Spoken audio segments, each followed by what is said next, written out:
എല്ലാവർക്കും സുഖമാണല്ലോ. എല്ലാവർക്കും സുഖമെന്ന് വിശ്വസിക്കുന്നു. അപ്പോൾ ഇന്ന് നമ്മള് ഉഴുന്നുകൊണ്ട് നമ്മൾ എപ്പോഴും ഉഴുന്ന് വടയൊക്കെ കഴിക്കാറില്ല. നമുക്ക് ഇന്ന് ഉഴുന്നുകൊണ്ട് ഒരു ബോണ്ട ഉണ്ടാക്കിയാലോ. അപ്പൊ നമുക്ക് ഒരു വൈകുന്നേരം മഴ സമയമൊക്കെ അല്ലേ, നമുക്കൊരു ഉഴുന്നുകൊണ്ട് ബോണ്ട ഉണ്ടാക്കാം. അപ്പൊ അതിന് വേണ്ടുന്ന സാധനങ്ങൾ എന്തൊക്കെയാ, അതെങ്ങനെ ഉണ്ടാക്കുന്നതെന്നുള്ളത് നമുക്ക് നോക്കാം. അതിനു മുമ്പായിട്ട് എന്റെ കൂട്ടുകാർ ആദ്യമായിട്ടാണ് എന്റെ ഈ ചാനൽ ഈ വീഡിയോ കാണുന്നതെങ്കിൽ പ്ലീസ് നിങ്ങൾ എല്ലാവരും എന്റെ ചാനൽ സബ്സ്ക്രൈബ് ചെയ്യണം കേട്ടോ. സബ്സ്ക്രൈബ് ചെയ്യണം. അതുപോലെ തന്നെ നിങ്ങൾ ബെല്ലൈക്കൻ പ്രസ് ചെയ്തിട്ട് ഓളന്ന് കൊടുത്താൽ ഞാൻ ഡെയിലി ഇടുന്ന വീഡിയോയുടെ നോട്ടിഫിക്കേഷൻ കിട്ടത്തുള്ളൂ കേട്ടോ. അപ്പൊ നിങ്ങൾ എന്നെ സപ്പോർട്ട് ചെയ്യുന്ന വിശ്വസിക്കുന്നു. അപ്പൊ അതിന് വേണ്ടുന്ന സാധനങ്ങൾ എന്തൊക്കെയാ, എങ്ങനെ ഉണ്ടാക്കുന്നത് നമുക്ക് നോക്കാം. അപ്പൊ അതിന് വേണ്ടിയിട്ട് ഞാൻ 1 കപ്പ് ഉഴുന്നുപരിപ്പ് എടുത്തിട്ടുണ്ട്. ഇത് 4 മണിക്കൂർ ഞാൻ കുതിർത്ത് വെച്ചതാ കേട്ടോ. ഒരു 3 മീഡിയം സവാള ചെറുതായിട്ട് അരിഞ്ഞത്, ഉപ്പ്, ജീരകം, പച്ചമുളക്, ഇഞ്ചി, എണ്ണ, കറിവേപ്പില, മല്ലിയില, ഇത്രയാണ് ഇതിന് വേണ്ടുന്നത്. അപ്പം ആദ്യം നമുക്ക് ഈ ഉഴുന്ന് മിക്സിയുടെ ജാറിൽ നമുക്കൊന്ന് അരച്ചുകൊണ്ട് വരാം. അത് മിക്സിയുടെ ജാറിൽ അരയ്ക്കുന്ന വെള്ളം ഒഴിക്കാതെ അരയ്ക്കണം. നിങ്ങൾക്ക് തീരെ പറ്റുന്നില്ല എന്നുണ്ടെങ്കിൽ മാത്രം ഒരു അല്പം വെള്ളം ഒഴിച്ച് അരച്ചാൽ മതി കേട്ടോ. അപ്പോൾ ഞാൻ ഈ ഉഴുന്നൊന്ന് ജാറിലൊന്ന് അരച്ചുകൊണ്ട് വന്നിട്ട് കാണിക്കാം.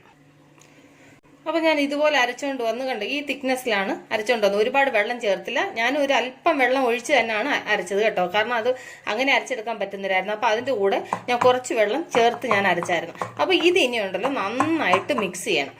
നന്നായിട്ട് മിക്സ് ചെയ്യണമെന്ന് പറഞ്ഞു കഴിഞ്ഞാൽ കൊണ്ട് ഇത് നന്നായിട്ടെന്ന് പറഞ്ഞാൽ നല്ല നൈസായിട്ട് ഞാനത് ഫുള്ള് നന്നായിട്ട് ബീറ്റ് ചെയ്യണം കേട്ടോ. നന്നായിട്ട് ഈ തവി കൊണ്ട് നന്നായിട്ട് ഇളക്കി ഇത് നല്ല മാവ് പോലെ ആക്കണം. എത്ര നൈസായിട്ട് ആക്കാൻ പറ്റും അത്രയും നന്നായിട്ട് വരും നമ്മളുടെ ബോണ്ട. അപ്പം ഞാനിത് നന്നായിട്ടൊന്ന് മിക്സ് ചെയ്തിട്ട് നിങ്ങളെ കാണിക്കാം. ഞാൻ കണ്ടില്ലേ, അപ്പോൾ ഇതുപോലാണ് മാവ്, കണ്ടോ, ഇതുപോലെ കുഴച്ച് പതഞ്ഞ് വരണം കേട്ടോ. കാരണം വെച്ച് കഴിഞ്ഞാൽ അതുപോലെ മിക്സ് ചെയ്യണം. അല്ലെന്നുണ്ടെന്നുണ്ടെങ്കിൽ നമ്മൾ ഉണ്ടാക്കുന്ന ബോണ്ട കട്ടിയായിപ്പോൾ. അപ്പോൾ ഇത് ഇപ്പം ഇതാണ് പരുവം. കണ്ടോ, നമ്മളിങ്ങനെ എടുക്കുന്ന സമയത്ത് അന്നുണ്ടെന്നുണ്ടെങ്കിൽ ആ മാവ് കണ്ടോ ഇങ്ങനെ വീഴുന്നുണ്ടോ. ഇത് നന്നായിട്ട് പതയണം. അത് നമുക്ക് അടിക്കുമ്പോൾ മനസ്സിലാവും നന്നായിട്ട് പതഞ്ഞ് വരുന്നതെന്ന് വെച്ചാൽ ഇത് ഉഴുന്നുപരിപ്പല്ലേ. അപ്പം അത് വേഗം നന്നായിട്ട് മിക്സ്, അതൊരു 2 മുതൽ 3 മിനിറ്റ് കണ്ടിന്യൂ ആയിട്ട് ഇളക്കിയാൽ മതി കേട്ടോ. അപ്പോൾ നമുക്ക് ഇനി ഇതിലേക്ക് നമുക്ക് എടുത്തു വെച്ചേക്കുന്ന ഉള്ളിയും എല്ലാം ചേർത്ത് കൊടുക്കാം. അതിലേക്ക് നമുക്ക് എടുത്തു വെച്ചേക്കുന്ന ആ ഒരു ചെറിയ ബൗളിന് 1 ബൗൾ സവാള എടുത്ത് വെച്ചിരുന്നില്ലേ ചെറുതായിട്ട് അരിഞ്ഞത്, അത് ചേർത്ത് കൊടുത്തു. അത് കഴിഞ്ഞിട്ടാണെന്നുണ്ടെങ്കിൽ ഒരു വലിയ കഷ്ണം ഇഞ്ചി ചെറുതായിട്ട് അരിഞ്ഞത്, ഒരു 3 പച്ചമുളക്, നിങ്ങളുടെ എരിവിനനുസരിച്ച് പച്ചമുളക് ഇട്ടോ കേട്ടോ. ഞാനൊരു 3 പച്ചമുളക് ഇട്ട്. അത് കഴിഞ്ഞിട്ട് അതിലേക്ക് കറിവേപ്പില, മല്ലിയില, അത് കഴിഞ്ഞിട്ട് ഒരു സ്പൂണ് ജീരകം, ചെറിയ സ്പൂൺ 1 സ്പൂൺ ജീരകം, അത് കഴിഞ്ഞ് ആവശ്യത്തിന് ഉപ്പ് നിങ്ങളുടെ ആവശ്യത്തിന് നോക്കിയിട്ടിട്ട് കേട്ടോ. ഇനി ഉണ്ടല്ലോ, ഇനി ഇതെല്ലാം കൂടി ഇതിൻ്റെ കൂടെ നന്നായിട്ടൊന്ന് മിക്സ് ചെയ്ത് ഞാനിതൊന്ന് പാത്രം മാറ്റാൻ പോകാം കേട്ടോ. ഇത് പാത്രം ചെറുതായിപ്പോയി. ഞാനൊരു വലിയൊരു ബൗളിലോട്ട് ഇത് മാറ്റട്ടെ.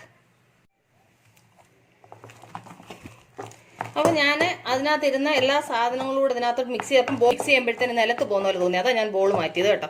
കണ്ടോ, ഇതിപ്പം ഉള്ളിയും ഇഞ്ചിയും പച്ചമുളകും എല്ലാം കൂടെ ഒരുമിച്ച് ഇതിൻ്റെ കൂടെ ഇട്ട് കണ്ടോ നന്നായിട്ട് പതഞ്ഞ് മിക്സ് ആവണം. ഇങ്ങനെ ആയില്ലെന്നുണ്ടെന്നുണ്ടെങ്കിൽ നമ്മൾ ഉണ്ടാക്കുന്ന ബോണ്ട കട്ടിയായിപ്പോവും. ഇങ്ങനെ നിങ്ങൾ നന്നായിട്ട് നൈസായിട്ട് മിക്സ് ചെയ്യണം കേട്ടോ.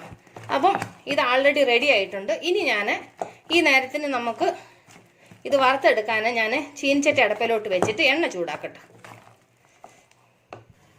അപ്പോൾ നമ്മുടെ എണ്ണ ചൂടായി നോക്കാം. എണ്ണ നന്നായിട്ട് ചൂടായിട്ടുണ്ട്. അപ്പോൾ നമുക്ക് ഇച്ചിരി ഒരു അല്പം തീ കുറച്ച് വെച്ചിട്ട് നമുക്ക് കൈകൊണ്ട് വേണം നിങ്ങളിത് എടുത്തിട്ട് കൊടുക്കാം കേട്ടോ. കാരണം വെച്ച് കഴിഞ്ഞാൽ കൊണ്ട് സ്പൂൺ കൊണ്ടൊന്നും എടുത്തിട്ട് കൊടുക്കരുത്. കൈകൊണ്ട് നമ്മൾ ഓരോരോ ബോണ്ടയുടെ രൂപത്തിൽ ഓരോ ഉരുള ഇത് ചെയ്തിട്ട് എണ്ണയിലോട്ട് ഇട്ട് കൊടുക്കണം. തീ ഒരുപാട് കൂട്ടി വെക്കരുത്. കാരണം തീ കൂട്ടി വെച്ച് കഴിഞ്ഞാൽ കൊണ്ട് പുറം എളുപ്പം അങ്ങ് കരിഞ്ഞു പോകും. നമുക്ക് അന്നുണ്ടെങ്കിൽ അപ്പം അകം വേവത്തില്ല. അതുകൊണ്ടാണ് തീ കുറച്ച് വെക്കണമെന്ന് പറയുന്നത്. അപ്പം ഞാൻ തീ കുറച്ചാണ് വെച്ചേക്കുന്നത് കേട്ടോ. അപ്പോൾ ഒരു ട്രിപ്പ് ഇട്ടു. അപ്പോൾ അതൊന്ന് മൂക്കട്ടെ. നമുക്ക് തീ കുറച്ച് വെച്ച് വേണം മൂപ്പിച്ചെടുക്കാൻ കേട്ടോ.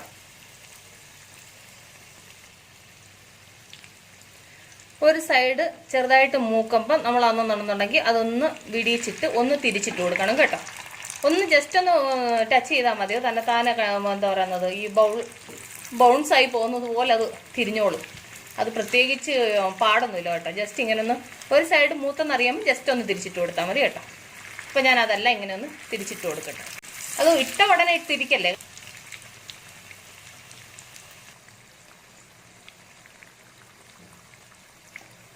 കണ്ടില്ലേ, നമ്മളുടെ ബോണ്ട നന്നായിട്ട് മൂത്തു. ഇനി ഞാൻ ഇതൊരു സെർവിങ് പ്ലേറ്റിലോട്ടൊന്ന് മാറ്റിട്ട് കേട്ടോ.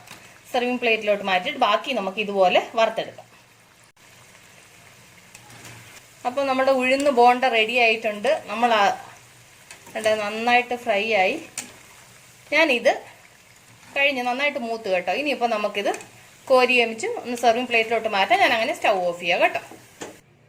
അപ്പൊ കണ്ടില്ലേ എത്ര ഈസി ആയിട്ട് ഉഴുന്ന് ബോണ്ട റെഡിയാക്കാൻ പറ്റുമെന്ന് മനസ്സിലായല്ലോ. അപ്പൊ നിങ്ങൾക്ക് എല്ലാവർക്കും ഇഷ്ടപ്പെട്ടു കാണുമെന്ന് ഞാൻ വിശ്വസിക്കുന്നു.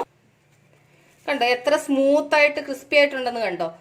നല്ല ടേസ്റ്റിയാണ്. ഇതിന്റെ കോമ്പിനേഷൻ എന്ന് പറഞ്ഞ ചട്നിയാണ്. ആൾറെഡി നമ്മൾ ചെയ്തിട്ടുള്ള ചട്നിയാണ്. ഇതിന്റെ ലിങ്ക് ഞാൻ നമ്മളുടെ ഡിസ്ക്രിപ്ഷൻ ബോക്സിൽ ഇട്ടേക്കാം. നിങ്ങൾക്ക് ഇഷ്ടമുള്ളവർക്ക് ചട്നി യൂസ് ചെയ്യാം, ഇല്ലാത്തവർക്ക് ടൊമാറ്റോ സോസ് യൂസ് ചെയ്യാം. എല്ലാവരും ട്രൈ ചെയ്യണം. അതുപോലെ നിങ്ങളുടെ ഫ്രണ്ട്സിന് ഷെയർ ചെയ്യണം, കമന്റ് ചെയ്യണം, ലൈക്ക് ചെയ്യണം. അപ്പൊ നാളെ നമ്മൾ ഇതുപോലെ പുതിയൊരു ഡിഷുമായിട്ട് നമ്മൾ നാളെ വീണ്ടും കാണും വരെ ബൈ.